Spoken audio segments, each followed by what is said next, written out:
Assalamualaikum warahmatullahi wabarakatuh. Salam sejahtera untuk kita semua. Kembali dengan saya Asma Nidar dari channel Asma Nidar Advokat, channel yang berbicara tentang persoalan-persoalan hukum yang sering kita hadapi sehari-hari. Nah, pada video kali ini kita akan coba menyoroti tentang penganiayaan atau kekerasan terhadap anak. Saya coba membahas tentang isu kekerasan terhadap anak di zaman COVID ini, gitu ya. Bahwa di zaman pandemi seperti ini, anak-anak tidak tidak berangkat ke sekolah yang biasanya dilakukan di sekolah. Proses belajar mengajar tidak dilakukan di sekolah oleh guru yang punya kompetensi di bidang mendidik anak-anak. Jadi tugas belajar itu dilakukan di rumah secara daring, secara online, yang dibimbing oleh orang tua atau siapa yang menjadi pembimbing di rumah, bisa kakak, bisa orang tua, dan mungkin juga ada yang guru lain yang akan membimbing anak di sekolah.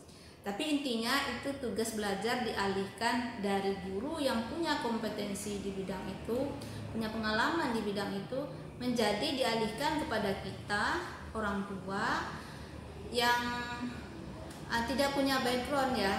Tentunya tidak punya background mendidik anak. Tidak semua ahli mendidik anak, apalagi dalam hal mengajarkan tentang pelajaran-pelajaran akademik seperti matematika, bahasa Inggris dan lain sebagainya.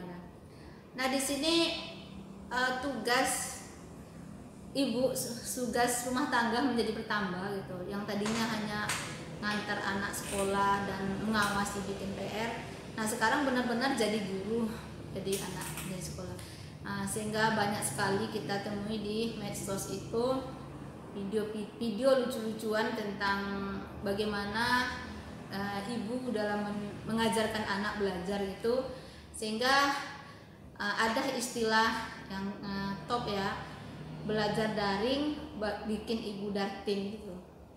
Jadi itu nah, cuman saya di sini menanggapi hal demikian itu kan, kita berharap jangan sampai ada dartingnya ini menjadi kelewat batas sehingga melakukan kekerasan kepada anak kita sendiri, gitu, atau pada anggota keluarga kita sendiri.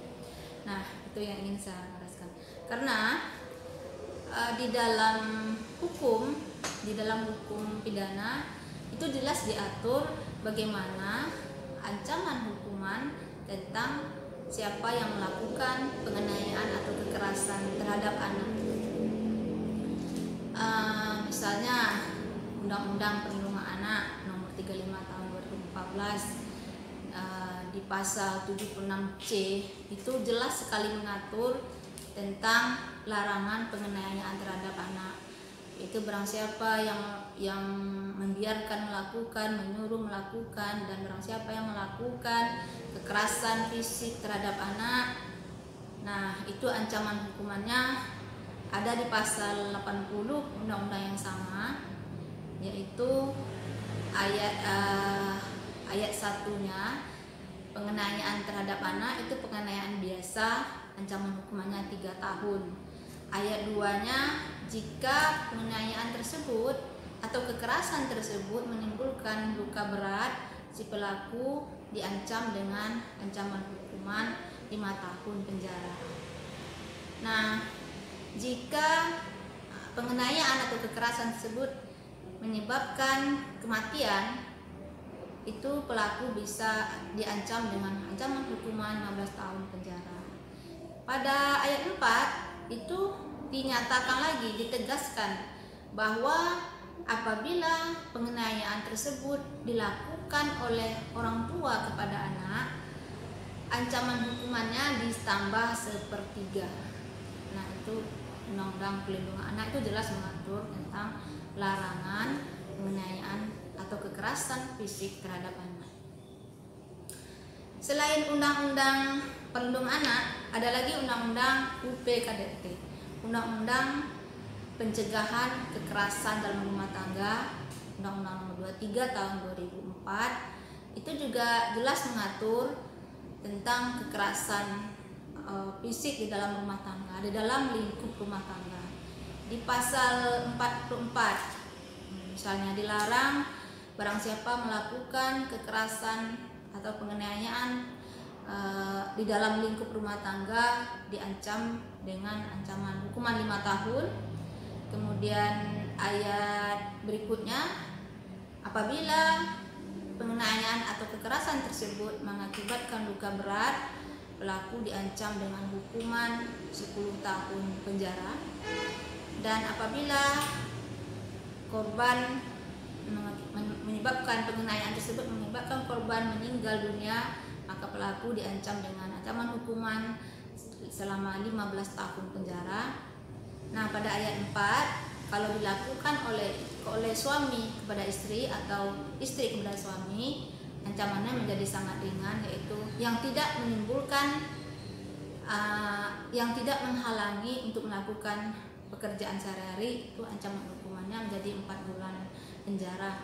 Nah, itu menjadi ringan justru apabila dilakukan oleh suami atau istri, dan sebaliknya yang tidak menimbulkan, yang tidak menghalangi untuk melakukan pekerjaan sehari-hari. Nah, itu 2 undang-undang yang mengatur jelas tentang penganiayaan terhadap anak dan tentang penganiayaan dalam lingkup rumah tangga. Kedua pasal tersebut bisa menjerat si pelaku. Jadi di situ tidak ada pengecualian bahwa ini dikecualikan kalau anak dalam hal mendidik anak diperbolehkan, tidak ada pengecualian sama sekali. Jadi itu bisa dilakukan. Kalau undang-undang anak itu biasa siapa saja menjadi pelaku, tidak dikecualikan orang tua. Kalau orang tua menjadi pelaku, justru ancamannya makin berat. Nah, itu tadi. Nah, ini kan sangat miris sekiranya itu terjadi. Itu maksud untuk mengajari anak itu, tapi kita kelewatan mendidik anak misalnya dengan cara memukul, dengan cara menjewer dan sebagainya itu tadi. Itu ternyata itu ancamannya cukup berat dan itu bisa diproses secara hukum. Kalau itu diproses hukum itu, kalau itu menimbulkan bekas dan ada visumnya, nah itu udah termasuk udah termasuk kategori undang-undang ini dan bisa diproses gitu. Itu dari segi konteks hukumnya ya, yang harus kita pahami bersama, yang harus kita hindari gitu kan.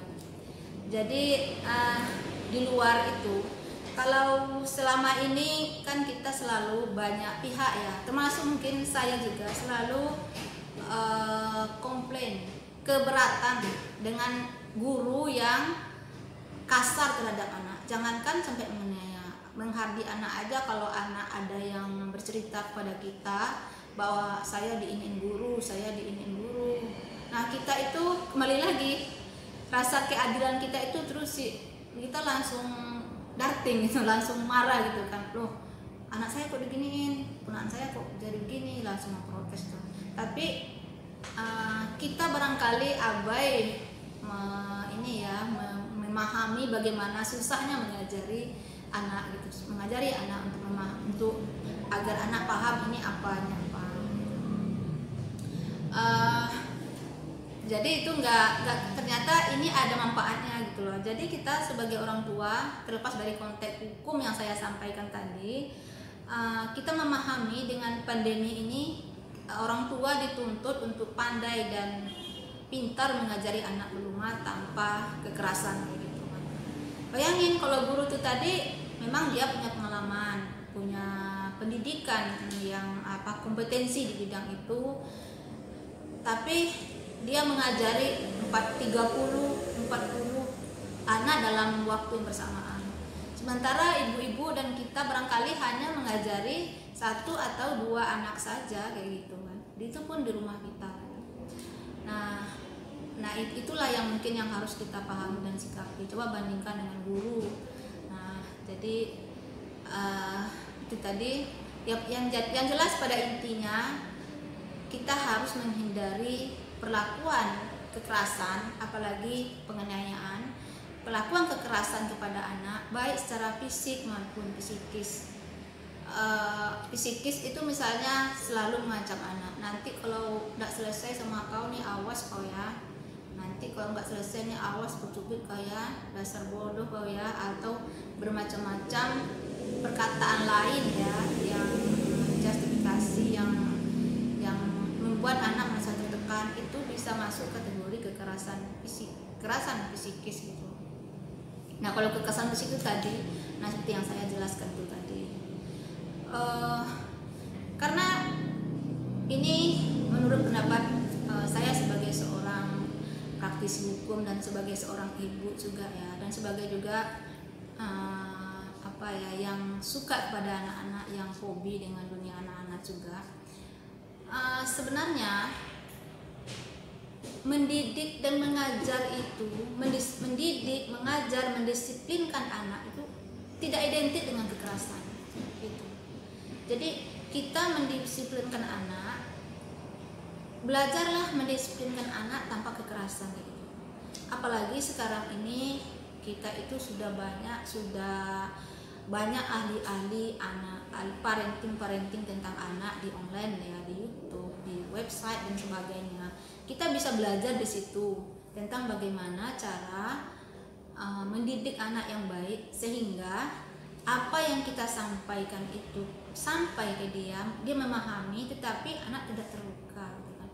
Mungkin kalau soal mendisiplinkan itu tuh harus ya ada mungkin semacam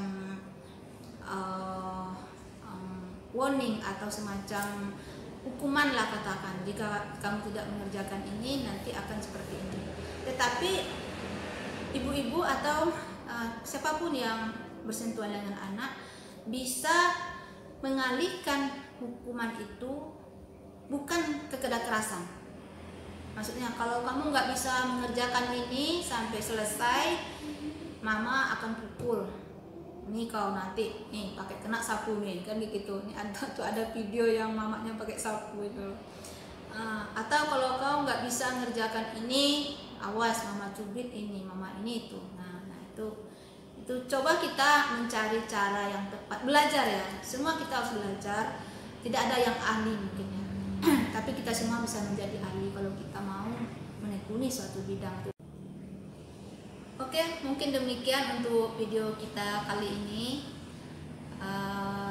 Mohon komentar atau pertanyaan atau apapun di kolom komentar tinggalkan, atau kalau ada konsultasi hukum langsung kepada saya melalui WhatsApp ya. Jadi sekali lagi terima kasih atas kunjungannya ke channel ini. Mohon maaf, demikian saja. Wassalamualaikum warahmatullahi wabarakatuh.